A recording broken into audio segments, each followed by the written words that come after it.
Sang Kuryang dan Gunung Tangkuban Perahu.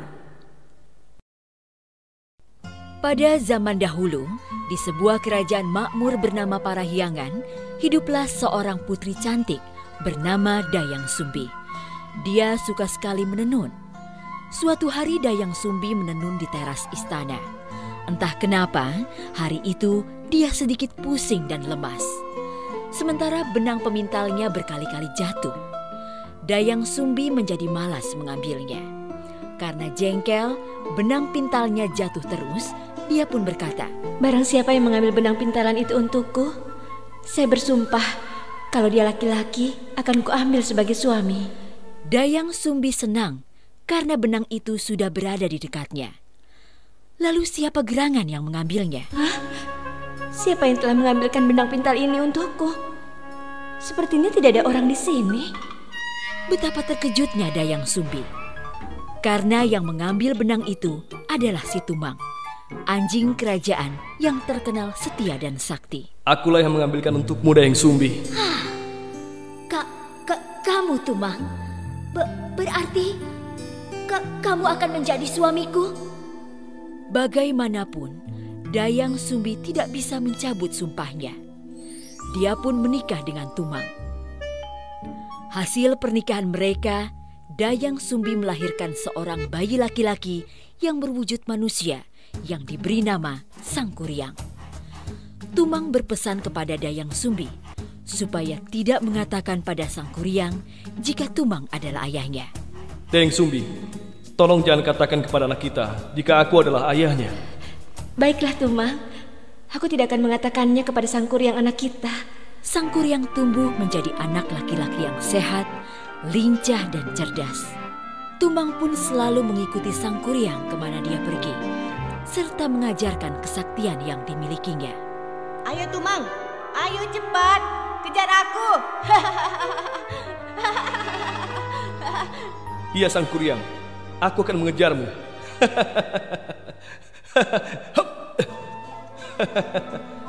Sang Kuryang mengira Tumang adalah anjing peliharaan semata. Dia tidak mengetahui jika Tumang adalah ayahnya. Suatu hari, Dayang Sumbi menyuruh Sang Kuryang berburu binatang untuk pesta di istana. Sang Kuryang anakku, pergilah berburu ke hutan bersama Tumang untuk pesta istana. Baik Ibunda, Sang Kuryang pasti akan mendapatkan hasil buruan yang banyak. Sang Kuryang pun pergi ke hutan ditemani Tumang. Sayangnya, sampai hari gelap, dia tidak mendapatkan hasil. Karena jengkel, akhirnya Sang Kuryang membunuh Tumang dan menyerahkan dagingnya sebagai hasil buruan untuk pesta istana. Dayang Sumbi tidak mengetahui jika daging itu adalah si Tumang. Dia mengira itu daging hasil buruan. Ibunda, ini hasil buruan untuk pesta istana nanti. Wah, terima kasih anakku Sang Kuryang. Setelah pesta usai, Dayang Sumbi menanyakan keberadaan Tumang yang tidak kelihatan di pesta istana. Anakku Sang Kuryang, apa kau melihat Tumang? Sudah aku cari kemana-mana tapi dia tidak ada. Akhirnya Sang Kuryang mengakui perbuatannya. Itu Ibunda, aku sudah membunuhnya dan kujadikan hewan buruan kemarin. Apa? Kenapa kau melakukan itu Sang Kuryang? Dayang Sumbi tidak bisa menahan emosinya. Dia memukul Sang Kuryang di keningnya hingga mengucurkan darah. Ampun Bu, maafkan Sang Kuryang Bu. Akibat perbuatannya yang sudah memukul Sang Kuryang, Dayang Sumbi diusir dari istana oleh sang raja. Bagaimanapun, Sang Kuryang adalah calon putra mahkota. Tidak ada yang boleh memukulnya. Dayang Sumbi pun akhirnya pergi meninggalkan istana. Waktu pun berlalu. Sang Kuryang tumbuh menjadi pemuda tampan, sakti, dan disegani. Suatu hari dia pergi berburu di hutan. Alangkah terkejutnya dia saat bertemu dengan seorang gadis yang sangat cantik. Hah? Siapa gadis itu? Wajahnya begitu cantik rupawan. Sang Kuryang tidak tahu jika perempuan itu adalah Dayang Sumbi ibunya. Begitu pula sebaliknya, mereka saling jatuh hati. Sang Kuryang tidak berpikir lama untuk melamar Dayang Sumbi. Kemudian Dayang Sumbi menerima lamaran itu. Dia sama sekali tidak mengenal Sang Kuryang yang sudah tumbuh dewasa. Baiklah, aku bersedia menjadi istrimu, wahai pemuda tampan. Namun sebelum hari pernikahan mereka, Dayang Sumbi menemukan bekas luka di kening Sang Kuryang yang sama persis dengan anaknya dulu. Hah? Ya Tuhan, ternyata pemuda ini Sang Kuryang anakku. Luka di keningnya sama seperti dahulu. Dia memang anakku. Dayang Sumbi segera berusaha mencari akal untuk menggagalkan pernikahannya dengan Sang Kuryang. Sang Kuryang, kamu bisa menikahiku, asalkan kamu bisa memenuhi permintaanku. Apa gerangan permintaanmu, wahai gadis cantik? Dayang Sumbi sudah memikirkan syarat itu.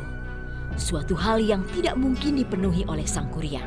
Aku ingin kamu mengubah bukit itu menjadi bendungan dan membuat perahu untuk menyusuri bendungan itu. Semua itu harus sudah selesai sebelum fajar menyingsing. Permintaan Dayang Sumbi sungguh berat. Namun Sang Kuryang tidak ingin kehilangan Dayang Sumbi. Baiklah, aku akan mewujudkan semua permintaanmu. Sang Kuryang mengeluarkan seluruh kesaktiannya. Dia mengundang seluruh makhluk halus dan jin untuk membantunya. Kesaktiannya ini dulu diajarkan oleh ayahnya Tumang. Mereka lalu bekerja semalaman menutup sungai dan mata air dengan lumpur dan tanah. Akhirnya aku bisa menjadikan bukit ini menjadi bendungan. Saat semua sudah terbendung, Sang Kuryang pergi menebang pohon raksasa dan mulai membuat perahu yang sangat besar. Sekarang tinggal membuat perahu besar untuk menyeberangi bendungan ini. Aku pasti bisa. Dayang Sumbi mulai gelisah. Sebab pekerjaan Sang Kuryang hampir selesai. Padahal fajar masih lama. Aduh, bagaimana ini? Aku harus menggagalkan usaha Sang Kuryang sebelum terbit fajar. Dayang Sumbi berdoa dengan khusyuk kepada Tuhan agar usaha Sang Kuryang gagal. Oh Tuhan, bagaimana mungkin aku menikah dengan anakku sendiri? Itu tidak mungkin. Tolonglah percepat fajar datang agar semua makhluk halus itu pergi.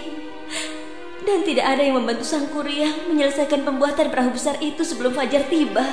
Keajaiban pun terjadi. Matahari terbit lebih cepat. Usaha Sang Kuryang pun gagal. Hah? Sudah pagi? Padahal perahu yang aku buat belum selesai. Sang Kuryang sangat marah saat mengetahui jika dia ditipu. Siapa sebenarnya kau ini? Kau sudah menipuku. Tega sekali kamu. Dayang Sumbi menangis mendengar perkataan Sang Kuryang. Bagaimana mungkin aku bisa menikahimu, anakku? Sesungguhnya aku adalah Dayang Sumbi, ibu kandungmu. Sang Kuryang tidak percaya dengan ucapan Dayang Sumbi. Dia marah. Tidak mungkin. Aku tidak percaya semua perkataanmu. Tidak mungkin. Tidak.